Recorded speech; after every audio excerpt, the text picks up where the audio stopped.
ॐ भूर्भुवस्वः तत्सवितुर्वरेण्यं भर्गो देवस्य धीमहि धियो यो नः प्रचोदयात्। उस प्राण स्वरूप दुखनाशक सुख स्वरूप श्रेष्ठ तेजस्वी पापनाशक देव स्वरूप परमात्मा को हम अपनी अंतरात्मा में धारण करें।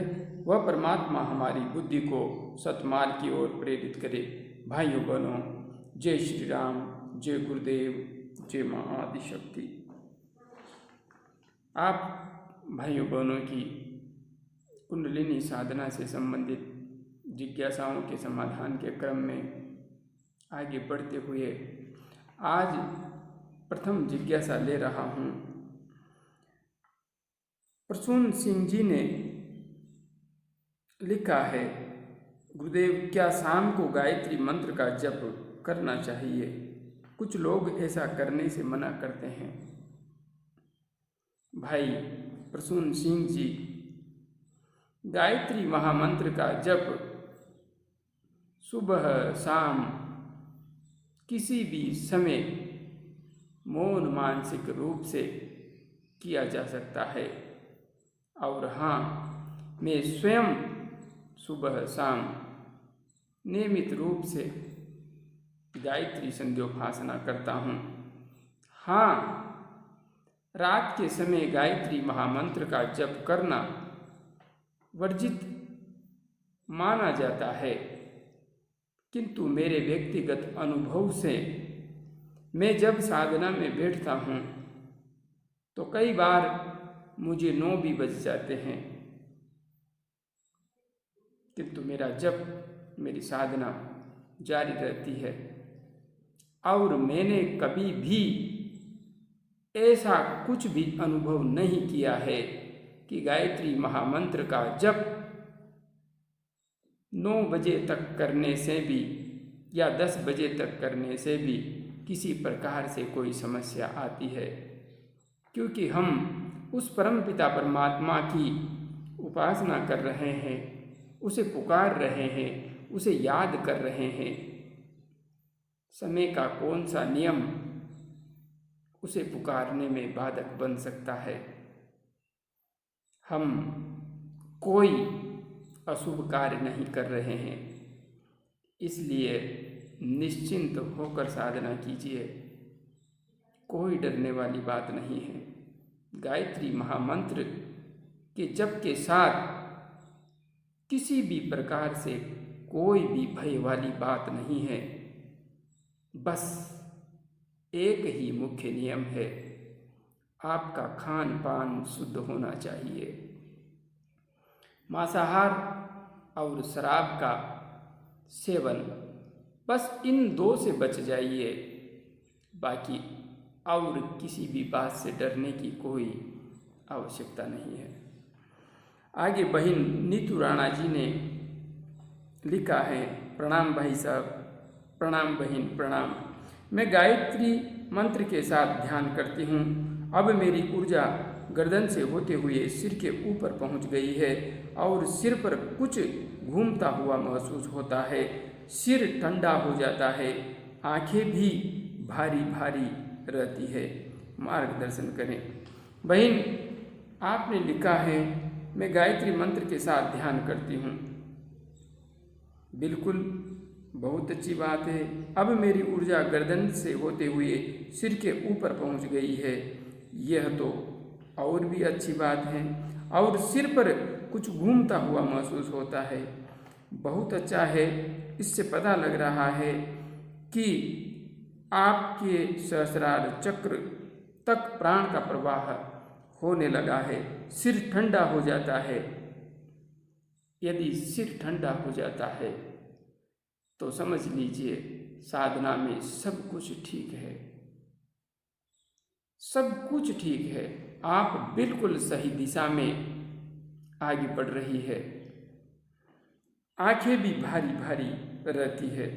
हाँ, आंखें तो भारी रहेगी, क्योंकि सिर में जो शीतलता आ रही है, यह अमृत के श्राव का लक्षण है। हल्के रूप में जैसे जैसे अमृत का श्राव बढ़ेगा, आपकी आंखों में नशे के जैसी एक स्थिति उत्पन्न होने लगेगी। इसलिए जो कुछ हो रहा है सब कुछ आनंददायी है, इसमें कुछ भी बदलने की आवश्यकता नहीं है। बस आप साधना मार्ग पर आगे बढ़ती रहिए, सब कुछ ठीक है। आगे बहन स्मिता रावरकर जी ने लिखा है, गुरुदेव प्रणाम। प्रणाम बहन प्रणाम। मेरी साधना ब्रह्मरंध्र पर चल रही है। जब मेरा ध्यान गहरा होता है तब मेरा थ्रोट बहुत ड्राई होता है और ध्यान टूट जाता है। ध्यान शुरू करने से पहले थोड़ा पानी पी के ही बैठती हूँ, फिर भी गला बहुत सूख जाता है, थोड़ा भी पानी का अंश नहीं रहता। बहन, आपने जो कुछ लिखा है उसमें काफी कुछ गड़बड़ दिखाई दे रहा है। गड़बड़ कैसे? आपकी साधना ब्रह्मरंध्र पर चल रही है। आपने लक्षण तो कुछ लिखे नहीं कि आपकी ऊर्जा ब्रह्मरंध्र तक पहुंची है या नहीं। हाँ, आप ब्रह्मरंध्र पर ध्यान कर रही हैं, ऐसा हो सकता है। जब मेरा ध्यान गहरा होता है, इसका अर्थ है ब्रह्मरंध्र पर ध्यान करते हुए आपका ध्यान गहरा होने की आप बात कर रही है, तब मेरा थ्रोट बहुत ड्राई होता है, आपका गला सूख जाता है, ध्यान टूट जाता है और ध्यान करने से पहले आप पानी पीकर बैठती हैं, फिर भी आपका गला सूख जाता है। वास्तविकता यह है आप समय से पूर्व ही ब्रह्मरंध्र पर ध्यान करने लगी है। अभी ब्रह्मरंध्र पर ध्यान करने का आपका समय आया ही नहीं है। आप अपने ध्यान को वापस नीचे लाइए। आज्ञा चक्र पर, पहले आज्ञा चक्र पर गहराई से ध्यान कीजिए। जब आज्ञा चक्र पर ध्यान करते हुए आपको अमृत के श्राव का एहसास होने लगे,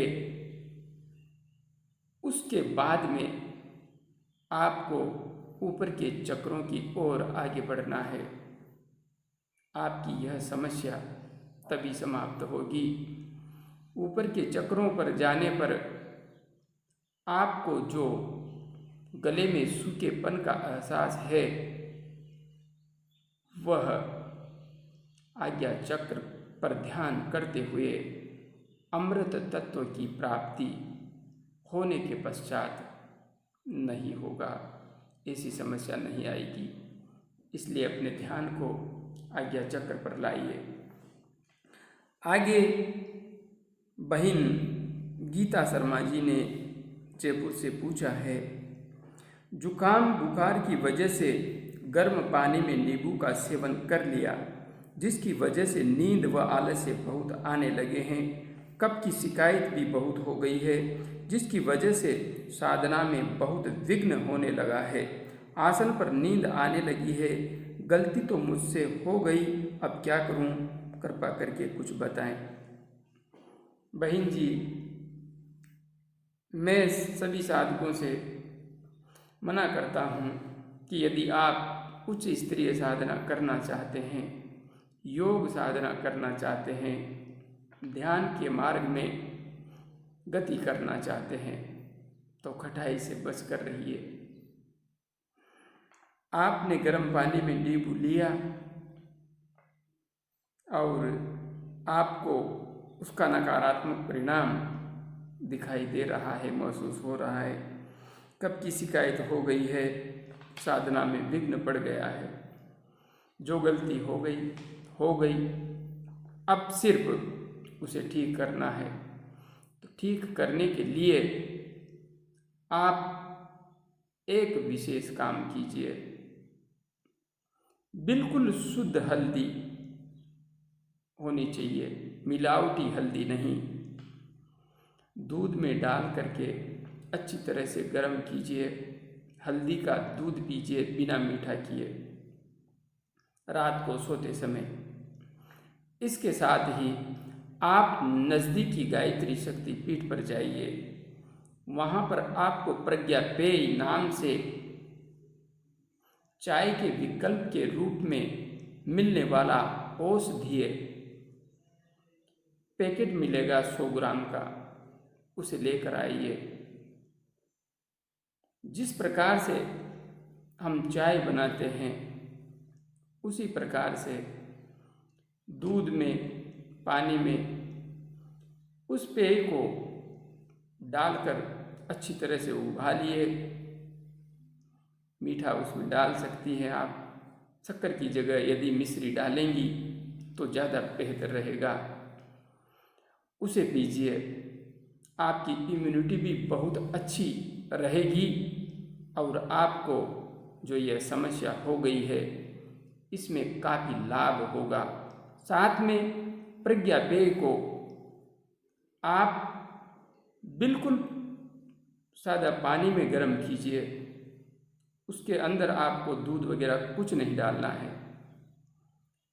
जब पानी, जैसे आपने 1 गिलास पानी लिया तो वह टूटता हुआ आधा रह जाए, उसके पश्चात उसे थोड़ा सा हल्का सा ठंडा होने दीजिए। वह गुनगुना रह जाए, उस समय आप उसे पी लीजिए। दिन में 2 बार यह प्रयोग कीजिए, आपको तुरंत लाभ मिलेगा। और हाँ, यदि आपको प्रज्ञा पेय उपलब्ध नहीं होता है तो पतंजलि संस्था के द्वारा स्वासारी क्वाथ नाम का उत्पाद उपलब्ध है। पूज्य रामदेव जी महाराज के माध्यम से, पूज्य बालकृष्ण जी महा योगाचार्य जी के माध्यम से हमें यह प्रोडक्ट उपलब्ध है। तो स्वासारी क्वाथ का भी आप काढ़ा बनाकर पिएंगी तो आपको तुरंत प्रभाव से इस समस्या से छुटकारा मिलेगा। इसलिए जो भी आपको उचित लगे और उपलब्ध हो जाए उसका प्रयोग कीजिए, निश्चित रूप से लाभ होगा। आगे भाई राजेश यादव जी ने लिखा है, गुरुजी मुझे रात में डर लगता है, मैं कभी कभी साधना करता हूँ। भाई राजेश यादव, आप कभी कभी साधना करते हैं और रात को डर लगता है। मैं आपसे कह रहा हूँ, गायत्री महामंत्र की नियमित रूप से साधना शुरू कीजिए। सुबह शाम आपका डर हमेशा हमेशा के लिए समाप्त हो जाएगा। आपके अंतस्थ में सविता का तेज प्रकाशित होगा और जब सविता का तेज प्रकाशित होता है तो भय काफूर हो जाता है। गायत्री महामंत्र की नियमित साधना कीजिए। कभी कभी नहीं, कभी कभी साधना करेंगे तो डरते ही रहेंगे। डर को यदि भगाना है तो नियमित रूप से उस परमपिता परमात्मा का प्रकाश, उस जगत जननी माँ की शक्ति को अपने अंतस्थ में धारण कीजिए। आपका डर बहुत शीघ्र दूर हो जाएगा। आज के लिए इतना ही। आप सभी भाइयों बहनों को प्रणाम। जय गुरुदेव, जय माँ आदिशक्ति।